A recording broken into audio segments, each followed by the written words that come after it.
tu dois désapprendre tout ce que tu as appris.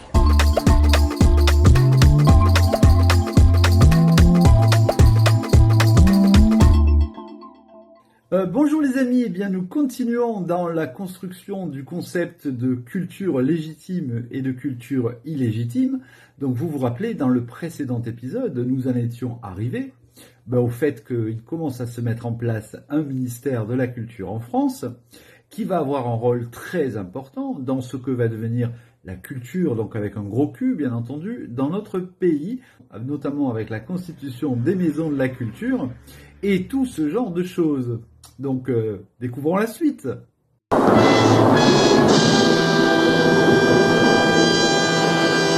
Et pourtant, même aujourd'hui, alors ça fait 70 ans que tout ça est passé, ces centres, ces mouvements existent encore toujours. Pourtant, elles se sont montées en moins de 20 ans, et puis elles ont été jetées en réalité par l'État qui voulait s'en débarrasser, parce que c'était un vrai nid à bolcheviques, parce que les gens qui étaient dans l'éducation populaire étaient essentiellement des gens d'extrême gauche, et puis qu'est-ce qu'ils faisaient? Ils transmettaient des idées d'extrême gauche, donc évidemment, ça ne plaisait pas à l'État central français. Donc Malraux essaie de constituer son ministère, et donc il a besoin, vous savez, un ministère, c'est pas juste un ministre, c'est même d'ailleurs pas un ministre, c'est essentiellement des hauts fonctionnaires, c'est-à-dire des gens qui savent gérer l'administration.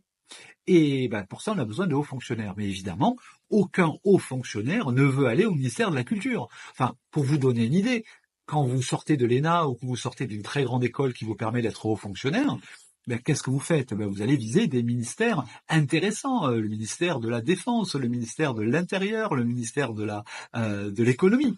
Voilà, enfin des grands ministères. Mais évidemment, vous allez surtout pas aller dans les petits ministères. Enfin, en tout cas, si vous avez eu des bonnes notes à l'ENA. Donc, personne ne veut y aller. Pourtant, il faut quand même des hauts fonctionnaires pour faire tourner ce ministère. Alors que faire? Eh bien, on est en 58. La France a perdu l'essentiel de ses colonies.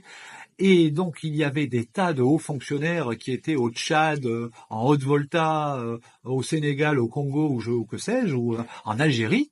Il fallait les recaser, parce que ces gens-là, ils n'avaient pas fini leur carrière, et donc il fallait leur donner du travail.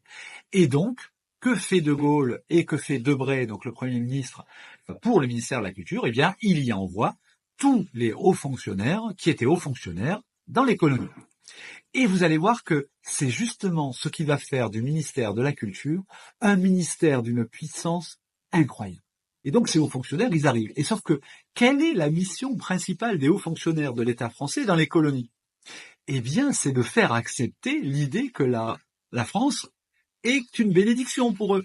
Conséquent, ils n'ont jamais été aussi heureux que depuis que le colon français est venu leur apporter la civilisation. Donc ces hauts fonctionnaires qui arrivent des colonies, leur job, c'est d'imposer la France.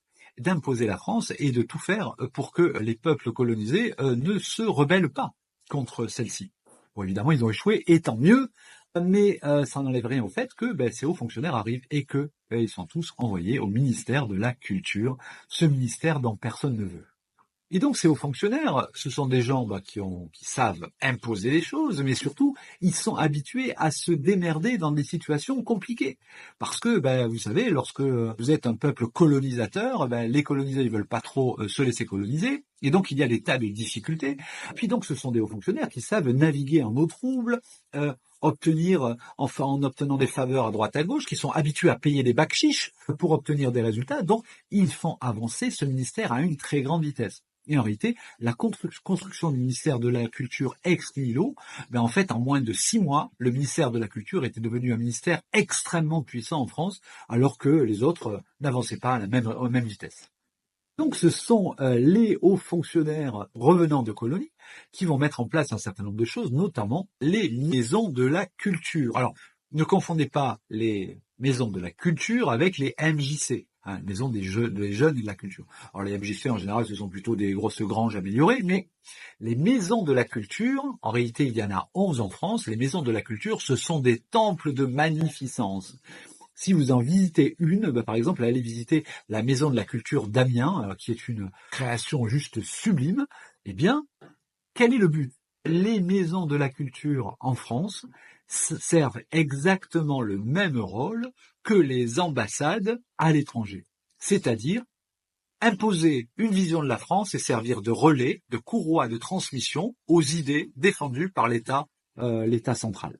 Voilà. Et l'artisan de ce travail, donc des maisons de la culture, c'est évidemment pas Malraux, hein. Lui, il continue à faire ses discours. Entre ici, Jean Moulin, avec ton terrible cortège. Ceux qui gouvernent vraiment, c'est notamment son directeur de cabinet qui s'appelle Jean Biazini. Son job avant d'être au ministère de la Culture, lui, il était gouverneur du Tchad. Voilà. Son job, c'était préfet français au Tchad, donc il dirigeait le Tchad. Lui, il arrive en France et lui, il se dit, bon, d'abord, il va falloir qu'on se débarrasse des gens de l'éducation populaire, hein, parce que ce sont des gauchistes incontrôlables, et surtout, il va falloir qu'on mette en place des choses pour assurer la présence de l'État, et donc les maisons de la culture. Et voilà, et donc Jean Biazini, qu'est-ce qu'il fait? Il réfléchit en colonisateur, hein. Les maisons de la culture, c'est quoi? C'est des temples de la puissance étatique.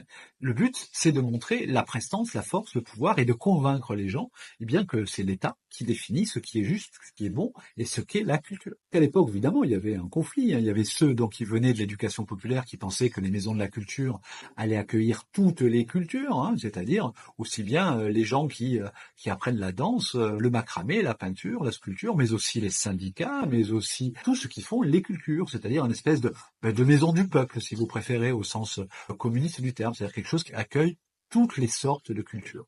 Mais surtout, ils pensent que on va pouvoir mettre en place de l'éducation aux arts, c'est-à-dire on va pouvoir enseigner dans les maisons de la culture à peindre, à photographier, à sculpter, etc. Et donc il y aura un vrai enseignement pour tous de l'art. Et Jean Biazini répond cette phrase, alors je vous la livre telle que je l'ai lue, mais c'est une pure merveille. Les maisons de la culture ne seront pas les hangars des galas de danse en tutu des associations de parents d'élèves. Voilà, parce que c'est ça qu'il ne voulait pas. Et donc, une maison de la culture, je vous ai dit qu'il y en avait 11 en France, si un jour vous rentrez dans une maison de la culture, une vraie, qu'est-ce que vous allez voir? Vous allez rentrer dans un temple gigantesque de 2000 mètres carrés, tout vide, avec au milieu, je sais pas moi, un tas de vêtements, un carton, une lance à incendie, etc. Et ça sera l'œuvre d'art qu'on vous présentera. C'est un peu ça l'idée. Je sais que moi j'avais vu une exposition comme ça. On rentrait dans la maison de la culture. Alors évidemment, quand vous rentrez dans ce genre d'endroit, c'est tellement grand, tellement silencieux que vous vous comportez comme dans une église. Vous allez commencer à chuchoter comme ça. Vous commencez à chuchoter, à parler doucement. Vous êtes plein de révérence vis-à-vis de l'œuvre, de l'immense création fabuleuse que vous allez rencontrer, et vous retrouvez face à 2 bidons. Et puis voilà, c'est tout. Et puis c'est ce que je vous expliquais dans mes vidéos sur l'art contemporain. Le but, il n'est pas tellement que vous compreniez, parce qu'il n'y a rien à comprendre. Le but, c'est que vous soyez obligés de choisir dans le secret de votre conscience entre le fait de dire c'est n'importe quoi, ou celui de dire il y a une démarche. Je vous laisse choisir votre camp.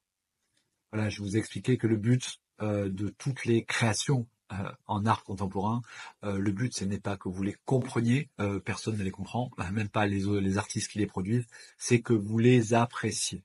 Voilà, le terme d'appréciation prend tout son sens. Mais le but, en réalité, c'est de faire passer les classes intermédiaires, donc c'est-à-dire la petite bourgeoisie, pour qu'elles soutiennent la classe dominante et qu'elles sortent du soutien aux classes prolétariennes. C'est aussi bête que ça. Mais surtout, et c'est ça qui va compter, le ministère de la Culture, son job, c'est de financer un certain type d'art au détriment d'un autre type. Ça veut dire quoi? Ça veut dire qu'en France, tous les artistes ne sont pas financés par le ministère de la Culture, mais en revanche, certains le sont énormément. Alors on estime que la dotation annuelle du FNAC, du Fonds national d'art contemporain, est de l'ordre de 60 millions d'euros.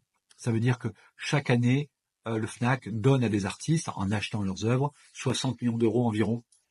Alors là, pareil, les chiffres sont difficiles à trouver, puisque je vous ai expliqué que par une circulaire du Conseil d'État de 1991, les dépenses faites par le FNAC sont classées secret défense. Donc on ne peut pas savoir quelle est la somme réelle qui est donnée à certains artistes pour leurs œuvres.